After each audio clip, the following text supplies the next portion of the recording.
So I see that we are in a place where we've never been before. We are really at the peak of disaster. The number of cases very high, the severity of certain cases very high, the number of close contacts the highest I've ever seen, and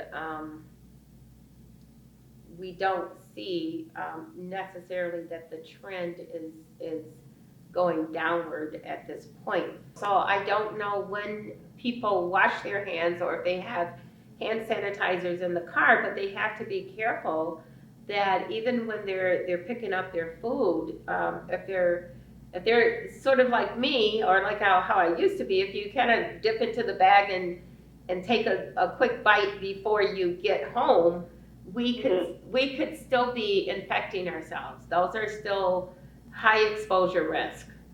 Some of these really quick errands, I call them, they can still put us at risk of exposure. So there's still that exposure opportunity there.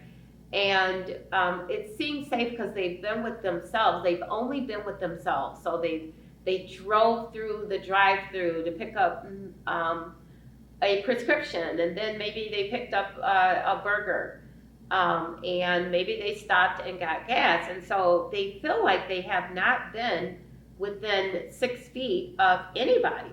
And Right. Honestly, I talk to people and they don't even understand how they possibly could have gotten exposed. But they were, they still were out and about. And there's still that, possibility that they're by themselves, they don't have on their mask because they don't need it, but they may have touched a surface with COVID, with the COVID virus on it. And then they may have touched their eyes, nose, or mouth.